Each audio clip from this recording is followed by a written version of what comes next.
마가복음 주제 속에서 계속해서 예수님은 어떤 분이신가에 대해서 계속 일관성 있게 우리에게 하나의 메시지를 전해주고 있습니다. 예수님을 어떤 분으로 아느냐, 예수님을 어떤 분으로 아느냐가 그 사람의 신앙을 형성하고 그것이 삶 가운데서 진정한 위로와 행복과 기쁨과 또 채워짐과 또 배부름을 얻게 하는 그러한 중대한 요인이 되기 때문에 우리들은 언제나 예수님이 어떤 분이신가에 대해서 깊이 생각할 필요가 있습니다.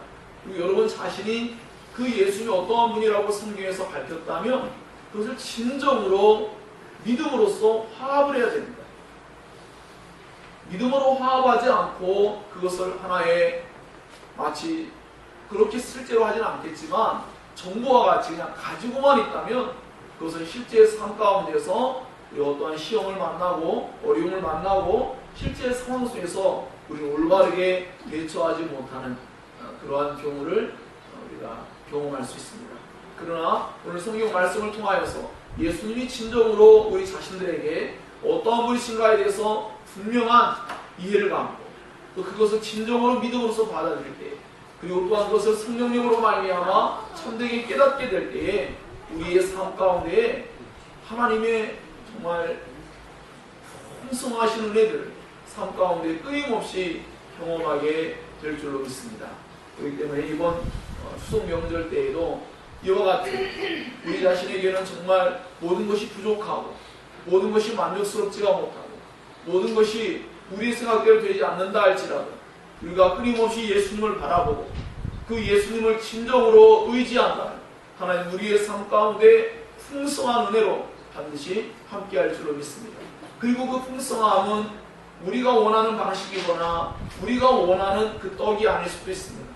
그러나 하나님께서는 예수님으로 말미암아 우리에게 하나님께서 주고자 하시는 그 참된 떡을 하늘로부터 온 진정한 떡이신 예수 그리스도를 나누게 하시고 그 은혜를 우리에게 더욱더 풍성하게 누릴 수 있도록 은혜를 주실 것이라고 믿습니다. 그래서 우리가 예수님을 어떻게 알며 그 예수님께 무엇을 구하며 살고 있는가에 대해서 한번 생각해 보아야 할 것입니다. 바리새인들은 예수님에게 하늘로부터 오는 표적을 구했습니다. 예수님이 정말로 하나님의 메신저입니다. 하나님의 말씀을 전하고 하나님으로부터 온 진정한 선지자요 구원자인가를 확인하려고 했습니다. 그리고 더 나아가서 그들은 자신들이 원하는 답을 해주기를 희망하고 있습니다. 그것은 뭐냐면 이방에 있는 수많은 악인들을 다 제거하고 멸망시키고 오직 유대인들을 통하여서 하나님의 나라를 이루시는 것에 대한 확증을 그들은 받기를 원했어요. 하지만 예수님은 그들에게 그러한 답을 줄 수가 없었습니다. 예수님은 유대인들만의 구원자가 아니라 온 세상의 구원자이시기 때문입니다. 그리고 그 예수님께서 이와 같이 이제 칠병이의 기적을 통하여서 그 예수님이 온 세상의 구주가 되신다는 것을 밝히 드러내고 계십니다. 자, 그런데 이 가운데서 제자들은 마치 바리새인들처럼 또다시 잘못된 것을 구함으로 말미암아 잘못된 어떠한 행동을 함으로 인하여서 그들은 또한 바리새인들처럼 예수님께 책망을 듣기도 하고 예수님께로 말미암아 그들의 어리석음을 경고받으며 그들은 자신들에게 주어진 진정한 예수님으로 말미암는 은혜가 무엇인지에 대하여 다시금 생각해야 되는 그 시점에 도달하기도 합니다. 이르게 되었습니다. 자, 그래서 오늘 우리는 예수님을 믿지 않는 그런 사람들에게 주신 경고의 메시지일 수도 있고 또 한편으로 믿고 있음에도 불구하고 그 예수님을 어떠한 분으로 아느냐에 따라서 이렇게 예수님께 책망을 들을 수도 있고 또 그것을 밝히 알게 되었을 경우에는 예수님을 더욱더 풍성하게 누릴 수 있다라는 것도 우리가 기억하면서 오늘 말씀을 살피려고 합니다. 자, 그렇기 때문에 우리는 제자들처럼 이 땅의 육신적인 필요를 채워주는 그 떡과 같은 것들만 관심을 기울이고 그것에만 우리의 눈과 귀와 우리의 생각이 머물러 있다면 그것에 매여 있다면 우리 결코 예수님이 기뻐하시는 그러한 제자된 삶을 살 수 없다는 것도 기억해야 합니다. 예수께서는 자신이 하신 말씀을 오늘 실명의 기적 가운데서 실제적이고 구체적으로 이루셨습니다. 그것은 뭐냐면 예수께서 말씀하신 바와 같이 사람이 떡으로만 살 것이 아니요 하나님의 입으로부터 나오는 모든 말씀으로 살 것이니라 라는 이 말씀을 실제로 이루셨죠. 사람이 떡이 필요합니다. 우리 의식주의 어떤 문제들을 우리는 필요를 채워야 되고 공급받아야 합니다. 그렇지만 그것 가지고 사람이 사는 것은 아닙니다. 진정으로 살 수 있는 것은 하나님의 입에서 나오는 모든 말씀으로 말미암아 하나님께서 우리에게 말씀해 주시면 그 말씀이 우리의 삶 가운데 이루어지고 그 말씀이 우리에게 육신적인 필요뿐 아니라 영적인 필요 그 모든 것을 온전히 채워주시는 분이기 때문에 더욱더 풍성케 하시는 분이기 때문에 우리는 하나님의 말씀에 먼저 귀를 기울이는 것이 얼마나 중요한 것인가를 또한 생각해야 합니다. 우리가 앞서 이미 살펴볼 때에 마가복음 7장에서 살펴본 바와 같이 사람의 입에서 나오는 것들은 모두가 사람을 더럽게 하고 악하고 부패한 것들입니다. 부정해요. 깨끗하지 못해요. 그러나 하나님의 입에서 나오는 모든 것들은 선하며 의로우며 성결하며 그것은 우리를 살리는 것들입니다. 그래서 하나님만이 선하시고 우리 인간은 악하다는 것이 분명하게 대조되며 드러나는 부분이기도 합니다. 그래서 우리는 언제나 사람을 기대할 것이 아니라 언제나 하나님의 말씀에 우리는 기대감을 가지고 그 하나님의 말씀만이 우리에게 진정으로 선한 것을 의로운 것을 올바른 것을 좋은 것을 우리를 풍성케 할 것을 기대하며 믿음으로써 그 말씀에 귀를 기울여야 할 줄로 믿습니다. 예수께서 칠병의 기적을 이제 나타내시는데 이것은 앞서서 나타냈던 마가복음 6장에서 34절에 44절에 나와 있는 그런 사건과 같이 동일한 사건을 잘못 기재한 것이 아닙니다. 이것은 다른 이적입니다. 많은 부분에서 유사한 면모를 가지고 있죠. 여기 나와 있는 모든 순서들은 거의 다 대체적으로 앞서 나와 있는 오병의 기적과 매우 유사한 면모를 가지고 있습니다. 하지만 하나하나 따지고 보면 조금씩 다른 게 너무나 많이 있습니다. 예수님이 그들을 백성들을 불쌍히 여기셔서 목자 없는 양 같음을 인하여서 그들에게 오병의 기적을 일으키기로 하신 것과 달리 또 여기서는 예수께서 그들을 바라보시면서 그들이 기진하고 사흘 동안 먹지 못함을 보면서 불쌍히 여기셔서 그들에게 그 육신적인 필요를 채워주시고자 합니다. 또 제자들과의 관계 속에서도 제자들이 먼저 앞서 물어봤지만 이번에 예수님이 그들에게 무엇을 주어야 될지에 대해서 너희들이 무엇을 가지고 있느냐고 물으시기도 합니다. 이와 같이 여러 가지 다양한 계수가 드러날 때에 이미 5병이어와 7병이어라는 숫자가 이미 다른 것을 가지고 다르게 해야겠다. 뒤에 나타난 결과들도 12바구니냐 7광줄이냐 다르게 나타났다. 어떤 사람들은 그것을 12바구니와 7광줄이가 사실은 크기 때문에 거의 같은 것이지 않을까라고도 말하지만 그것은 그렇게 중요한 얘기가 아닙니다. 그것이 중요한 게 아니라 여기에 이것을 통하여 예수께서 그 일을 다른 것으로 나타냈는데 오늘 본문이 우리들에게 앞서 있었던 오병의 기적과 다른 기적이라는 것을 분명하게 밝혀주고 있습니다. 그것은 바로 처음에 시작하는 부분에서 그 무렵에 또 큰 무리가 있어 라고 그랬죠. 1절에 또 라고 그랬습니다. 여기서 큰 무리는 앞서서 나와 있는 수많은 이적 사건들 속에서 나타나지 않습니다. 예수께서 어떠한 작은 단위의 사람들을 만나고 계셨는데 큰 무리를 만났을 때는 바로 오병의 기적 사건이 일어났을 때였습니다. 그리고 이제 다시 또 큰 무리가 예수님께로 모여들었는데 바로 그때에 이 7병의 기적을 행하셨다라는 것을 말하고자 하는 것이죠. 또한 20절에도 또 7개를 4,000명에게 떼어줄 때에 조각 몇 광주리를 거두었더냐라고 예수께서 제자들에게 물으시는 질문 속에서 앞에 나와 있는 오병의 기적 사건과 달리 또다시 무언가를 행하셨다라는 것을 밝히 보여주고 있습니다. 자, 그렇기 때문에 우리가 일반적으로 혼동할 수 있는데 너무나 유사하기 때문에 혼동할 수도 있지만 이것은 분명히 다른 것이다 라는 것을 말합니다. 이것은 더 나아가서 또 다른 의미가 있습니다. 그래서 뭐냐면 오병의 기적의 사건은 갈릴리 호숫가에서 일어났습니다. 유대 지역에서 일어났죠. 그러나 오늘 여기에 나와 있는 이 사건, 7병의 사건은 바로 그 갈릴리 숲과 인접한 부분에 있지만 데가볼리라는 지역에서 일어났습니다. 물론 그렇지 않다고 생각하는 학자들도 있습니다. 그러나 그렇다고 여기는 학자들도 많은데 저는 이것이 옳다고 봅니다. 왜냐하면 이제 예수께서 유대인들이 예수님을 배척하거나 믿지 않을 때 이방 지역으로 가셔서 사역하는 모습과 연계될 수가 있고요. 이방 지역 가운데에서 예수께서 그 온 세상의 구주이심을 밝히시는 모든 부분과 연관을 맺고 있기 때문에 저는 이것이 더 올바른 그런 해석이다라고 볼 수 있어서 이 부분을 선택을 했습니다. 자, 그래서 이와 같이 예수께서 데가볼리 지역에서 이러한 사역을 하실 때에 제자들이 중복된 질문을 하고 있지만, 즉 앞서서 오병이어의 사건 속에서도 제자들이 예수께서 이 많은 사람 어떻게 먹일 수 있겠습니까? 라는 그러한 질문을 예수께 하였죠. 제자들이.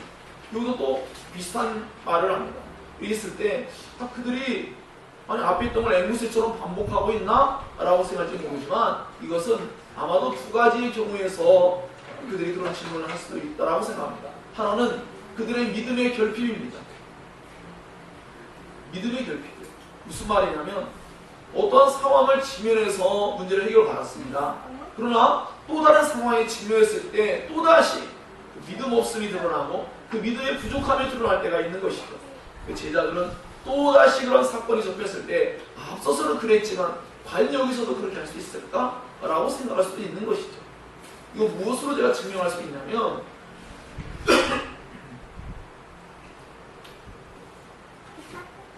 지금 여기서 일어난 사건들은 광야에서 일어난 사건들이죠. 구약의 이스라엘 백성들이 광야에서 엄청난 하나님의 이적을 경험했습니다. 그들이 어떻게 했습니까? 또 그랬습니다. 하나님께 또 의심하였고 하나님께 똑같은 질문을 또 하였고 계속하여 반복적인 어리석은 잘못을 범했습니다.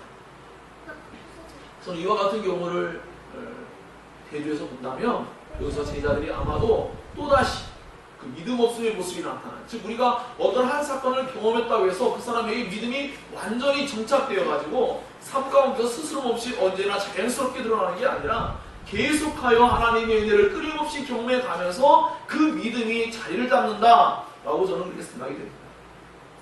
그래서 이것은 제자들의 믿음의 결핍이라고 볼 수가 있고요. 또 한편에 이제 긍정적인 측면에서 본다면 아마도 제자들이 예수님의 그 이적을 나타내실 것을 기대하면서 예수님께 그렇게 기대감을 가지고 말한 것이다라고 볼 수도 있다고 합니다. 하지만 저는 이제 앞서 말씀드렸던 그 부분이 더 나은 그런 해석이라고 생각이 됩니다. 여튼 이렇게 7명의 기적을 통하여서 4,000명의 사람들이 신비한 광야에서의 만찬에 참여하였습니다. 남은 조각은 7 광주리였고 사람들을 돌려보낸 후에 예수께서는 달마누다 지방으로 가셨어요. 이 달마누다 지방은 여기밖에 기록되지 않습니다. 어디에도 없습니다. 성경학자들도 이 지역이 도대체 어디인지를 아무도 측정하지 못합니다. 다만 어느 정도 유추하는 곳이 갈릴리 호수 북서쪽, 디베랴 북쪽 그쪽 지역일 것이다 라고만 추측할 뿐입니다. 그러나 여기서밖에 표현되지 않았고 다 어느 곳에서도 사실은 표현되지 않고는 있습니다. 하지만 뭐 이것이 중요한 건 아닙니다. 어쨌든 예수께서 이렇게 다시 또 어떤 그 사역을 위해서 이동하고 계시다라는 것을 알 수가 있습니다. 자, 이와 같이 7병의 기적은 이와 같이 앞서 있었던 5병의 이적과 다른 것이라는 것을 여러분 잘 기억하시고요. 이것은 유대인들에게 풍성하게 베풀어졌던 놀라운 광야에서의 잔치가 이제 이방 지역에 있는 사람들에게도 풍성하게 베풀어지는 은혜가 지금 주어지고 있다라는 것을 잘 기억하시기 바랍니다. 이와 같이 하여서 이 4,000명의 사람들이 신비한 만찬에 참여했는데 뭐 한 가지 더 말씀드리면 5병의 기적 사건 속에는 어땠어요? 거기는 뭐 남자들 성인들만 가지고 사람들을 숫자를 세웠습니다. 그렇죠? 5,000명이라는 숫자를 세웠어요. 그렇지만 아이들과 부녀자들을 생각하면 약 15,000명 가까이 이상 되었을 것이다라고 추측할 수 있죠. 여기서 그렇지 않습니다. 모두를 포함해서 4,000명이라고 분명하게 명시하고 있습니다. 그래서 바로 이제 유대 지역에서는 유대인들의 관점 속에는 남자 성인만 숫자로 세는 개념을 받아들인 거고 여기 이방인 지역에서는 모든 사람을 숫자로 포함한 것으로 라는 개념으로서 받아들이면서 4,000명이라고 말할 수 있다라고 생각합니다. 여하튼 7병의 기적은 5병의 기적과는 다른 부분이라는 것을 여러분 잘 기억하시고요. 자, 두 번째로는 자기 백성의 필요를 채우시는 이적이에요. 예수님은 자신을 믿고 따르는 사람들, 그들의 필요를 잘 알고 계셨죠. 우리도 예수 믿고 따라갈 때 때로는 하나님이 정말 내 사정을 알고 계실까, 내 마음을 알고 계실까라고 때로 생각할 때가 있어요. 좀 이래서 이것 때문에라도 앞서서 말씀드렸던 또라는 그 반복적인 그 말을 사용하신 것이 이해가 됩니다. 왜냐하면 저 역시도 어떤 일을 경험했을 때 맞아, 하나님은 이런 분이야, 내 사정을 잘 알고 계시지 했는데 어떠한 상황, 내가 생각했을 때, 즉 인간적인 관점에서 이건 정말 하나님이 모르시는 것만 같고, 하나님이 살펴주시지 않는 것만 같고, 뭔가 그 필요가 채워지지 않을 것만 같고, 이런 생각이 들 때가 있어요. 때로는 하나님은 설마 이런 것까지 이렇게 해주시랴 라고 생각할 수도 있습니다. 그런데 하나님은 그렇지가 않아요. 우리의 세세한 모든 것을 익히 알고 계시고, 하나님은 언제나 우리에 대해서 사랑의 관점을 가지고 늘 바라보시기 때문에 우리가 그 하나님을 향하여 열망을 가지고 나아갈 때 그분은 우리의 모든 필요, 우리의 육신적인 상황, 영적인 상황, 모든 것을 잘 알고 계십니다. 그렇기 때문에 우리는 언제나 그 하나님을 믿고 나아가면 됩니다. 그리고 그 하나님을 믿고 나아갈 때에 이렇게 뭔가 뒤에 걱정거리를 가지고 염려를 가지고 나아가는 것은 뭔가 불신의 마음이 있는 겁니다. 불신의 마음. 하나님의 절대적인 능력에 대한 불신의 마음을 갖고 있는 거예요. 이것은 나중에 제자들이 배에서 떡 한 개만 남았다고 해서 거기에 관심을 기울일 때에 이 떡 한 개 가지고 되겠어? 라는 생각을 가진 것과 같이 얼마 전에 5병이어를 이적하고 7병이어를 이적했던 그들이 배에서 또다시 떡 한 개 때문에 또다시 그들이 수근수근대면서 걱정하고 염려하는 모습, 그것과 연관을 맺고 있는 것이죠. 그러므로 사랑하는 여러분, 어떠한 때라도 어떠한 상황 속에서도 여러분이 믿고 따르는 그 예수 그리스도를 절대적으로 신뢰할 수 있기를 바랍니다. 그 예수님은 여러분의 모든 필요를 충분히 아시고 그 필요를 충분하게 채워주시며 넘치게 할 수 있는 분이라는 것을 믿으시기 바랍니다.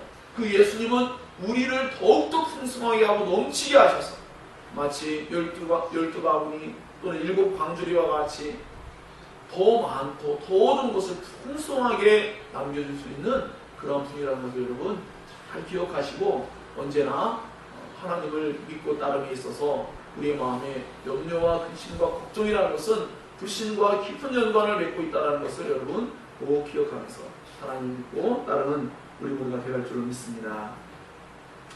예수께서 이렇게 7명의 기적을 일으키실 때 먼저 일어난 사건은요, 영적인 필요를 먼저 채워주시는 일이었어요.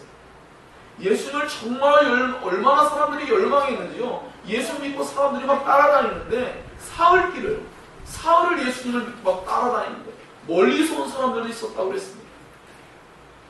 그들은 그들의 삶에 예수님을 만나고 그 예수님의 말씀을 듣고 그것을 통하여 그들은 의에 추리고 목마른 마음이 그들은 해갈받는 역사가 일어났어요. 굉장한 일 아닙니까? 오늘날 우리들이 정말로 갈망해야 될 정말 복된 모습이라고 생각합니다. 오늘날의 우리들의 모습은 이런 영적인 갈망이 너무나 부족한 데 문제가 있습니다. 예수님께 집중하지 못하고 예수님의 말씀에 집중하지 못하고 그것을 믿음으로써 받아들인 예에 있어서 우리는 너무나 부족함을 보이고 있는 현실을 살고 있습니다. 예수님은 자신의 백성들의 그 모든 필요를 아시기 때문에 그 모든 것을 채워주시고자 사흘 동안 말씀을 전할 때 사람들이 얼마나 그 말씀의 은혜를 깊이 받고 은혜를 넘치게 받는지 사람들이 사흘 동안을 집으로 돌아갈 생각을 하지 아니하고 그 말씀을 받아들였어요. 저는 그래서 어떤 면에서 이게 광야에서의 부흥의 역사가 나타나는 것이구나 라고 저는 생각해 보았습니다. 예수 믿고 여러분 생각해보세요. 어디 가서 근데 이게 사실은 저 중국 땅에 실제 일어나고 있다고 합니다. 사람들이 중국 땅이 얼마나 큰 대륙입니까? 그래서 또 짐을 싸가지고요 며칠 열흘길을 막 와가지고 이 한국에서 말씀을 전하신 목사님들의 말씀을 듣고자 그 먼 길을 달려옵니다. 그리고 몇 날 며칠을 계속하여 말씀을 듣는데 얼마나 귀를 기울이는지 오늘날 우리들과 같은 입장과는 완전히 다른 차원이라고 수많은 목사님들이 그렇게 이야기하고 간증하는 것을 보았습니다. 저도 사실은 한번 제안을 받긴 했는데 가지 못했어요. 저도 한번 중국에 제가 중국 선교사님 친분이 있는 분이 계신데 그곳에 가서 기독교 강의를 한번 가르쳐보면 어떻겠느냐라는 제안을 받아가지고 그때 준비를 조금 하다가 좀 사정이 여의치 않아서 가지는 못했지만 언젠가 또 하나님 길을 열어주시면 그런 일도 진행했으면 좋겠다고 생각을 합니다. 여하튼 이렇게 어떠한 사람들은 이렇게 하나님의 말씀에 목마르고 그것에 대한 갈망을 가지고 있어요. 여기 이제 나중에 나오겠지만 바리새인들이 등장할 때 그들은 어떻습니까? 주님의 말씀을 듣고 싶은 마음이 전혀 없어요. 다짜고짜 그냥 표적을 보여달라는 겁니다. 어떠한 사람은 하나님의 인격과 사역에 관심이 없습니다. 그분의 말씀과 가르침을 듣고자 하지 않습니다. 그저 나에게 이익이 될 수 있는 어떤 기적을 보여달라는 것입니다. 이들과 달리 예수께 나왔던 이 수많은 무리들은 예수님의 말씀의 은혜 가운데서 사흘을 지냈습니다. 그런 가운데 그들은 기진하게 되죠. 그때 예수께서는 이미 자신이 또한 말씀하신 바와 같이 너희는 먼저 그의 나라와 그의 의를 구하라. 그리하면 이 모든 것, 의식주와 같은 모든 육적인 필요를 너희에게 더하시리라 라는 마태복음 6장 33절의 그 말씀을 온전히 이루시는 그러한 일을 이제 진행하고자 하십니다. 그래서 먼저 하나님의 나라와 의로서 그들의 마음속에 의에 목말라하고 배고파하는 그들에게 그 하늘나라의 생명 양식으로 크게 먹여주신 후에 이제는 육적인 필요를 채워주시고자 예수께서 그들을 바라보시며 긍휼히 여겨주시고 그리고 이제 그들에게 이 긍휼의 잔치를, 이 긍휼의 이적을 그들 가운데 크게 나타내기를 원하고 계십니다. 사랑하는 여러분, 그러므로 우리에게 정말 필요한 것은 우리의 품질이 먼저 필요하다고 생각합니다. 하나님은 언제나 하나님의 백성들에게 하나님 말씀에 대한 품질임을 주시고 하나님 나라에 대한 품질임을 주시고 의에 대한 품질임을 언제나 주셨습니다. 우리에게 정말로 필요한 것이 이런 품질입니다. 바리새인들처럼 그들은 돈을 사랑하고 세상에서 만족스럽게 살기 때문에 그들은 예수를 필요로 하지 않고 그들은 예수께 품질을 아무런 이유가 없었습니다. 오늘 세상 속에서 하나님 없이도 잘 먹고 잘 살게 된다면 우리는 하나님께로 향한 아무런 품절임이 없을 겁니다. 이 세상에 있는 수많은 부정과 부패를 바라보며 의에 대해서 목마른, 정의와 공평에 대한 목마름이 없는 사람들은 하나님의 나라에 대한 목마름이 생겨날 수가 없는 것이죠. 진정으로 예수 그리스도만이 우리가 가지고 있는 수많은 일생 가운데 있는 수많은 고통과 염려와 걱정과 슬픔과 그 수많은 어려움의 일들을 해결할 수 있는 유일한 분이시고 그분이 다시 오셔서 하나님의 나라를 이루시는 것이만이 우리의 유일한 소망이라는 것을 진정으로 아는 사람들만이 그것에 목말라하고 배고파하고 그 말씀을 듣기를 원하고 천국의 말씀을 듣기를 원하고 예수의 다시 오심에 대한 말씀을 듣기를 간절히 열망하게 될 것입니다.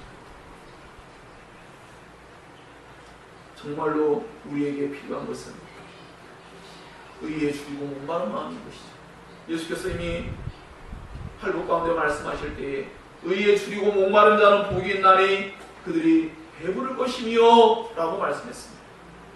하나님의 의에, 하나님의 의로운 나라에, 그분의 의로운 통치에 정말로 목마르는 사람들만이 하나님으로 말미암아 진정한 배부름을 얻게 될 것입니다. 우리 모두에게 굶주림의 은혜와 하나님으로 말미암는 풍성한 배부름의 은혜가 우리 가운데 경험되기를 주의 이름으로 축원합니다.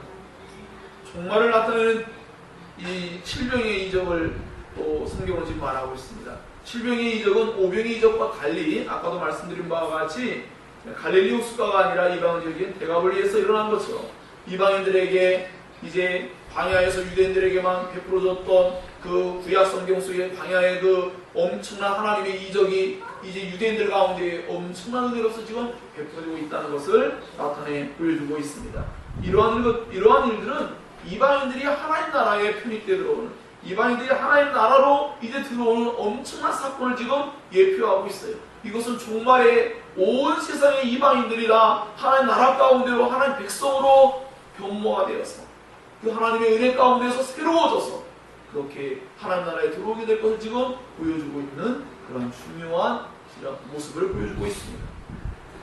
이것은 뭐 이방인들의 이러한 가입은 하나님이 마지막 시대의 통치에 대한 표식이고 표지라고 볼 수가 있는 것이죠. 이것은 곧 표적이 될 수도 있습니다. 그러므로 이것은 장차 마지막 날에 이루어질 하나님 나라의 그 잔치를 예표하기도 합니다. 그 기쁨의 영원한 잔치를 바라보게 되는 한 모습이라는 것이죠. 자, 두 번째 큰 단락은요, 표적을 나타내 주시 않으시는 예수님에 대한 부분입니다. 바리새인들이 광야의 시험자와 같이, 마치 사탄과 같이 예수님을 시험하려고 나와왔습니다. 그들은 예수님을 필요로 하지 않을 뿐만 아니라 예수님을 시험하고자 예수님께 나온 것입니다. 그들은 예수님을 비난했습니다. 예수님을 비난하고 예수님이 하시는 방식들이 마음에 안 들고 자신들과 자신들이 정통성을 가지고 있고 예수님은 정통성을 가지지 않은 것처럼 그렇게 그들은 이야기하면서 자신들에게 합당한 하늘로부터 오는 표적을 보여주며 자신들이 정통성을 인정해 주겠다는 태도로 예수님을 시험하고 있는 것이죠. 그러면 예수님은 어떻게 합니까? 그들의 필요, 아까는 백성들의 필요를 맞추신 예수께서 이제는 바리새인들의 필요를 맞춰야 되는 입장에 놓였습니다. 그러나 예수께서는 바리새인들의 필요를 채워주지 않으십니다. 바리새인들의 그 제안을 예수님은 철저하게 거절하시는데 이것은 매우 강력한 언어로서 그들의 그러한 요구를 거절하십니다. 이것은 맹세의 어떠한 거절법이에요. 만일 내가 이러이러하면 하나님께로부터 내가 벌의 벌을 받고 저주를 받으라는 그러한 내용을 포함하여서 내가 진심으로 너희들에게 얘기하는 거예요. 진실로 너희들에게 말하는 거예요. 내가 절대로 너희들에게 이 세대에게 이 표적을 내가 보여주지 않겠다라고 말씀하세요. 그들이 요구하는 하늘로부터 오는 표적은 바로 그와 같은 것들이었죠. 앞서 서론에 말씀드린 바와 같이 이 세상에서 유대 나라가 온 세상을 지배하는 나라가 되고 이방의 모든 나라는 멸망시키는 그러한 것들에 대한 확증을 달라고, 너가 정말로 하나님께로부터 온 자라면 그런 하나님의 예언의 말씀들이 지금 실제로 이루어진다는 걸 우리에게 말해달라는 그러한 태도로 예수께 지금 근접하고 있다고 볼 수도 있습니다. 또한 더 나아가서 예수께서 정말로 하나님께로 온 분명한 그런 선지자가 맞는지 예수의 정체성에 대해서 의심을 품고 그들이 얘기하는 것이죠. 예수님의 신적인 권위에 대한 하나님의 증명을 보아라 라는 것이죠. 이것은 두 가지 의미에서 말할 수 있습니다. 하나는 그들이 정말로 방금 전에 일어났던 7명의 기적을 소리를 들었어요. 귀로 들었어요. 우리 앞전 사건 속에서는 귀머거리가 나온 사건을 접했죠. 에바다라고. 또 그들의 눈으로도 왔습니다. 좀 있으면 소경이 나는 장면도 나오기도 하죠. 그들의 눈과 귀로 보았던 들었던지 간에 그들은 그 보았던지 들었던지 간에 모든 것과 상관이 없이 그들은 예수님을 인정하려는 태도는 없습니다. 그들이 만약에 정말로 그 얘기를 들었다면 그것을 믿지 않으며 그것이 정말 그들이 정말로 보았더라면 그들은 자신들의 본 것을 또한 믿지 않음입니다. 그러므로 이들은 정치적으로나 종교적으로나 예수님은 방해거리에 불과했을 뿐이지 자신들의 원하는 필요를 채워준다면 이용해 먹을 수는 있지만 그러나 예수님을 진정으로 자신들의 구원자라고 인정할 아무런 마음은 없었습니다. 이들은 세상의 마지막 때가 예수를 통해서 일어나고 있는 현재의 이런 표적들을 바라보면서 그들은 깨닫지 못하고 있어요. 이들의 관심은 오직 땅에 있습니다. 세상 곳에 있을 뿐입니다. 하늘로부터 오는 표적을 보여달라고 말하며 하나님께 뭔가 관심을 가지고 있고 하나님의 뜻을 이해할 것처럼 이야기하지만 그러나 그들은 언제나 땅의 것에 관심이 있습니다. 그들은 예수님께 눈이 감겼고 그들은 귀가 먹었습니다. 영적인 소경과 귀머거리로 그들은 남겨지게 될 것입니다. 왜냐하면 예수님이 그들에게서 떠나시며 그들에게 하늘로부터 오는 표적을 보이지 않기 때문입니다. 의도적으로 거절하는 것이죠. 바리새인들과 제자들의 차이는 바리새인들은 의도적으로 하나님의 말씀을 불신하는 것이지만 제자들은 진리를 깨닫지 못하는 아둔함일 뿐입니다. 예수님은 의도적으로 이 바리새인들을 보고하십니다.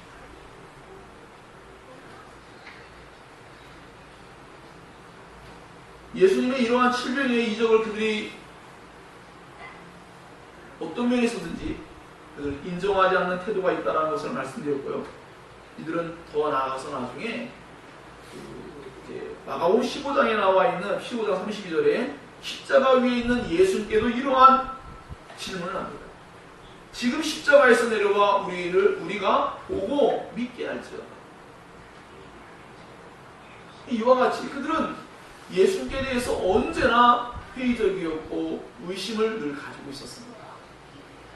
그들은 결국 믿으려고 어떤 표적을 보다는 거 아니에요. 이거 다른 식으로 표현하면 오늘날 어떠한 사람들이 정말 하나님 계시다 보여줘봐 이런 사람들이 있어요.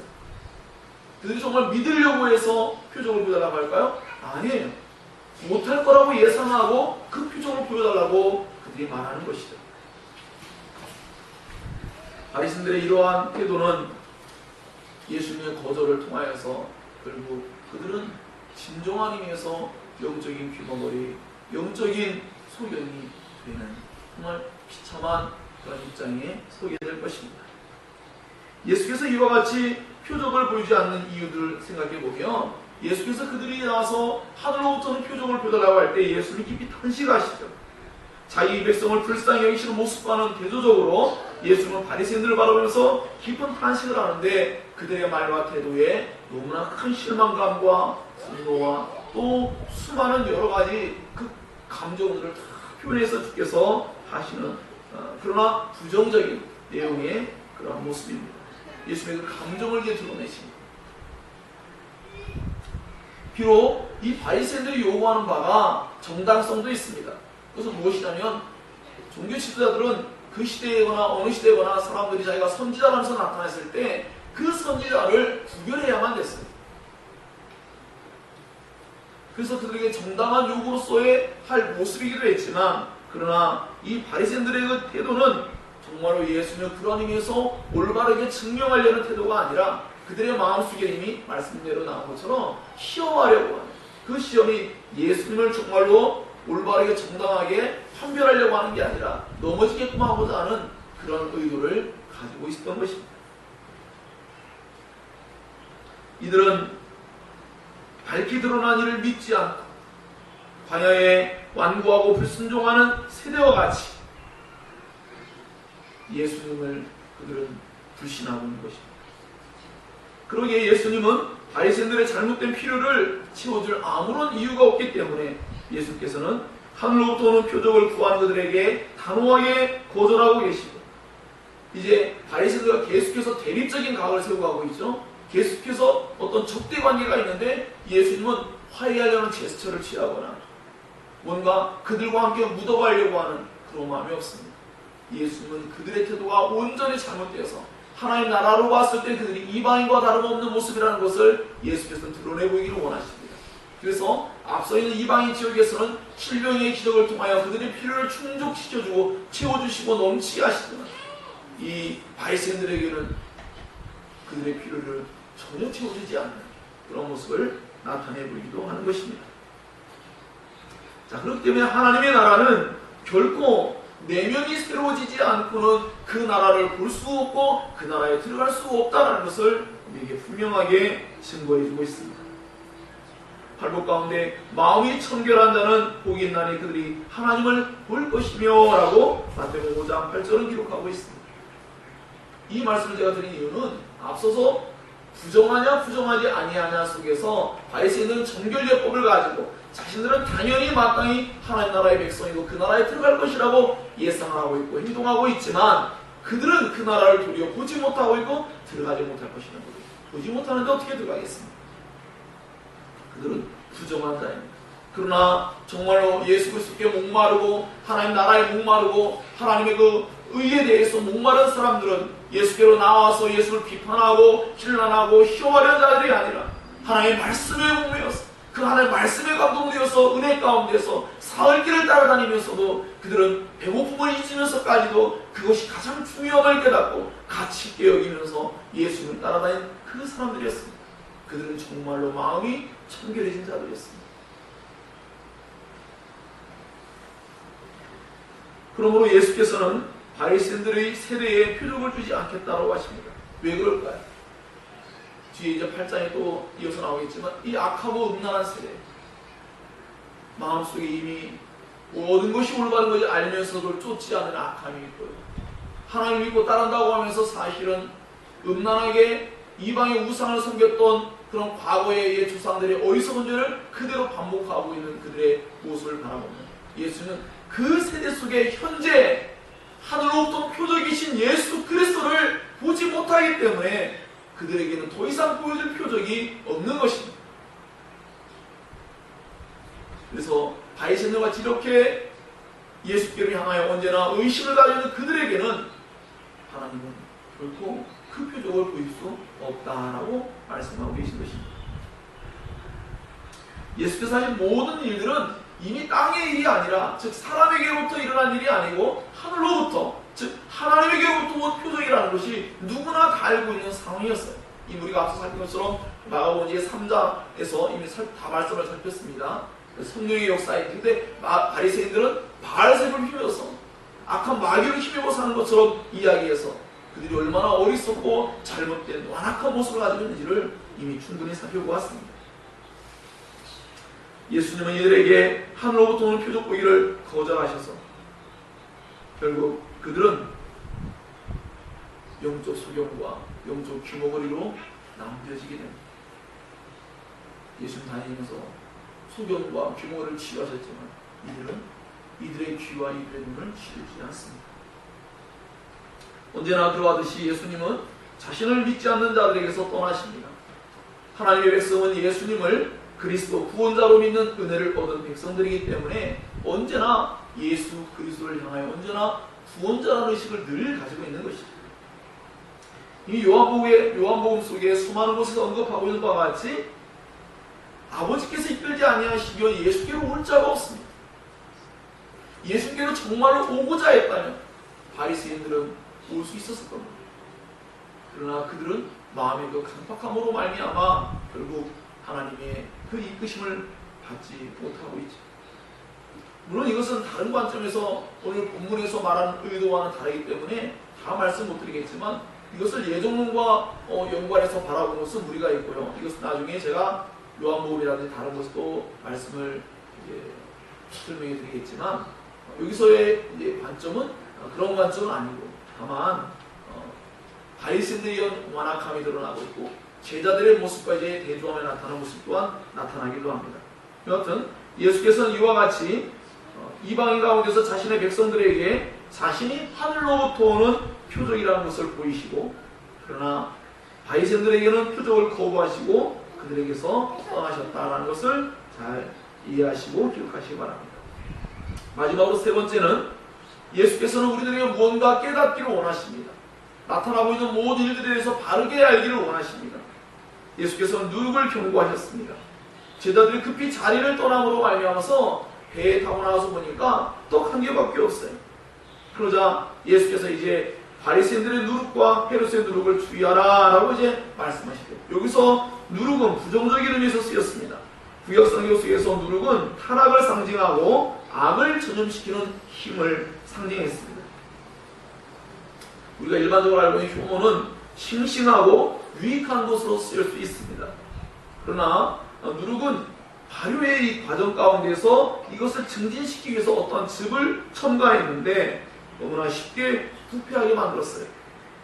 그래서 이러한 누룩은 떡 반죽 전체에 이제 함께 반죽을 해서 사용하게 되는데 그때에 이것이 너무나 엄청난 그 파급 효과가 크기 때문에 예수님은 자신의 대적자들에게 이러한 이미지를 사용하여서 말씀하는 거예요. 즉 예수님은 바리새인들의 잘못된 가르침, 사람의 계명과 장로들의 전통과 그들의 마음의 완악한 불신 이와 같은 것들을 따르지 말아야 될 것을 경고하고 있습니다. 헤롯의 누룩은 물론 하나하나 발표해서 하기는 어렵지만 이미 6장 14절에 16절에 밝혀져 있는 바와 같이 하나님께로부터 증거들을 그는 알고 있었습니다. 하지만 그는 죄에 깊이 빠져 있었어요. 그의 삶은 죄에 깊이 빠져 있는 삶입니다. 그것이 사람들에게 교훈이 되고 있어요. 그것이 사람들에게 가르침이 되고 있어요. 그것을 조심하라는 것이죠. 그는 자신의 생일잔치에서 분명히 거룩하고 의로운 자로서 알고 있었던 그 세례요한을 죽였습니다. 예수님 이와 같이 지나치게 세속적인 관심이 얼마나 어리석은 선택을 할 수 있는지를 깨닫게 하시면서 이와 같은 잘못된 가르침들, 실제적인 어떤 율법 선생이들, 바리새인들의 모습이든지 헤롯 왕과 같이 이 세속적인 곳에서 부유하게 살고 그 생일 잔치를 벌이면서 정말 좋은 자리를 배설했지만 그곳에서 하나님 앞에 악을 자행한 그 모습, 그런 것이 결코 좋은 것이 될 수 없음을 분명하게 말씀하신 것이죠. 근데 이때 제자들은 어떤 모습을 가지고 있나 했더니 육신의 떡에 매여있는 모습이 나타났어요. 제자들은 바리새인들처럼 육신적인 관점에서 문제들에 접근해 가고 있는 것이 이들의 문제였습니다. 예수님은 떡을 가져온 것을 잊은 것을 책망한 것이 아닙니다. 예수님의 관심은 육신을 배불리게 하는 떡에 있지 않은데 제자들은 자꾸 이 떡에 매여 있습니다. 그들은 우리가 떡을 다 챙겨오지 못해서 이런 것이 아닌가라고 그들은 생각하기까지 합니다. 예수님은 제자들이 육신적인 관점에서 영적인 그리고 믿음의 관점으로 바뀌기를 원하셨습니다. 참된 생명의 떡이신 예수님으로 인해 걱정과 염려와 불신과 그런 마음들이 다 거부되기를 원하셨어요. 떡이 한 덩이밖에 없음으로 인해서 걱정하지 말라는 것이죠. 예수님과 함께하는 만족과 풍성함과 배부름을 얻게 될 것이기 때문입니다. 예수님이 함께하고 계시다는 것을 그들은 잊고 있어요. 그 예수님이 함께할 때 모든 문제가 늘 해결됐었는데 그들은 여전히 떡이 없음으로 인해서 떡이 없어도 예수님이 계시면 모든 것이 가능하지 않습니까? 떡이 한 덩이인데 무슨 상관이 있겠습니까? 예수께서 떡이 5개여서 7개여서 어떤 놀라운 일이 있을 수 있었습니까? 그것은 아니죠.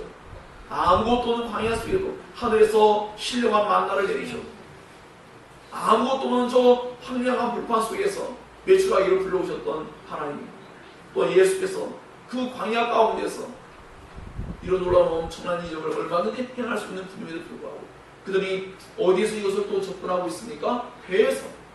여러분 과거에 어떤 일이 벌어졌습니까? 배에서 풍랑이는 뱃속에서 예수께서 바다 위를 걸어오시고 바다를 잔잔케 하고 풍랑을 고요하게 만드신 그 일을 그들은 또 잊고 있는 것만 같습니다. 그들은 예수와 함께 한다면 모든 것이 다 안전하고 평안하며 기쁨이며 풍성하며 배부를 것을 잊어버린 것이죠. 이것은 곧 우리들도 그럴 수 있다고 생각합니다. 어떠한 문제에 접할 때, 또 새로운 문제를 접할 때 우리 또다시 걱정하고 또다시 염려합니다. 과거에 하나님 베풀었던 은혜들을 자주 망각합니다. 그것은 마음이 둔감해진 것이죠. 제자들은 눈이 있어도 보지 못하고 귀가 있어도 듣지 못하는 영적 장애를 가지고 있다라는 것을 예수께서 말씀하고 있습니다. 너희들 눈이 있는데, 너희들 귀가 있는데 듣지 못하느냐, 보지 못하느냐, 깨닫지 못하느냐, 마음이 아직도 둔하냐 라는 것이죠. 하나님의 진리의 말씀을 깨달아야 되는데 오늘 나와 있는 총체적인 내용은 무엇이냐면 예수님이 누구이냐는 것이죠. 예수를 바르게 알고 있다면 그는 정말로 예수를 올바르게 보는 자라면 예수의 말씀에 정말로 귀 기울여서 올바르게 들었던 자라면 그 마음이 둔해지지 않고 마음의 깨달음이 주어지고 그 마음속에 예수 그리스도로 충만하여서 그럼 어떠한 상황 속에서도 그는 평강과 기쁨과 은혜를 누릴 수가 있게 될 것이라는 것을 깨달으라는 것이죠. 그래서 예수님은 이들의 둔감함을 책망합니다. 예수께서 그들에게 물어봅니다. 야, 너희 오병의 기적 때 어떤 일이 벌어졌냐 했더니 그들은 잘 기억하고 있어요. 예, 남은 조각이 12바구니였습니다. 그래, 7병의 기적을 일으키는 그때는 어땠느냐? 예, 7광주리나 더 남겼습니다. 그래, 이와 같이 우리는 뭔가 떡과 같은 것들이 숫자적으로 뭔가 남고 실질적이고 육신적인 필요가 남는 건 잘 기억하는데 예수님이 누구냐를 잊어버리는 거예요. 그 예수님이 누구냐를 망각하고 있는 거죠. 마음이 둔하여진 거죠.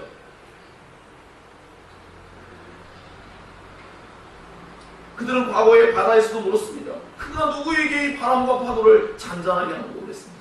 여기서 그들은 이러한 질문조차 하지 않습니다. 사랑하는 여러분, 예수님을 잘 알 수 있기를 바랍니다. 주께서 아직도 깨닫지 못하느냐라고 21절에 말씀할 때 이 질문은 제자들이 지금 당장은 깨닫지 못하지만 장차는 모든 것을 깨닫게 될 것을 또한 포함하여 말씀하고 있는 부분입니다. 물론 현재 가운데는 분명히 깨달음이 부족한 건 사실입니다. 하지만 나중에 제자들이 성경 말씀들을 기록할 때 가끔 보면 3인칭 관점에서 2인칭 관점에서 뭔가 그것이 변화가 일어나면서 표현을 하고 있지 않습니까? 그걸 깨달은 것이죠. 그들이 그것을 기록할 때 모든 것을 다 밝히 알게 되죠. 이 모든 것 또한 어떻게 알게 되느냐 했더니 보혜사 곧 아버지께서 내 이름으로 보내실 성령, 그가 너희에게 모든 것을 가르치고 내가 너희에게 말한 모든 것을 생각나게 하리라 라고 말씀했습니다. 성령께서 우리를 깨닫게 하시고 가르치시는 것이죠. 결론을 맺겠습니다. 그러므로 예수님은 하늘로부터 오는 표적이십니다. 예수님은 정결함의 경계를 넘고 사회적인 장벽을 넘으셨습니다. 예수는 유대인들에게 제공하셨던 가르침과 이적을 이방인들에게도 풍성하게 나타내셨습니다. 예수님은 유대인들만의 구원자가 아니라 온 세상의 구원자라는 것을 밝히 나타내고 계십니다. 장차 예수님은 한 떡으로 온 세상의 굶주림을 해결하실 것입니다. 예수님은 하늘로부터 산 떡이십니다. 나는 하늘에서 내려온 살아있는 떡이니 사람이 이 떡을 먹으면 영생하리라. 내가 줄 떡은 곧 세상의 생명을 위한 내 살이니라. 요한복음 6장 51절에 기록하고 있습니다. 예수님은 자신을 먹고 마시면 영원히 살게 될 것이라고 말씀하신 것입니다. 하늘로부터 오는 생명의 떡을 먹고 배부름과 영원한 삶을 얻는 그 복된 자가 되라고 말씀하고 계신 것입니다. 사랑하는 여러분, 하늘로부터 온 예수 산떡을 날마다 마음껏 먹고 그 예수 정말로 누구인지를 진정으로 날마다 깨닫기를 기뻐할 때 우리에게 예수께서 하늘로부터 온 표적이라는 것이 확신되어질 때 우리의 마음속에 예수님이 하나님이시라는 것을 깨닫게 될 때 그 마음에 큰 기쁨을 얻게 될 줄을 믿습니다. 여러분, 주보임이 나타나 있는 바와 같이 저는 이 말씀으로 말씀을 믿겠습니다.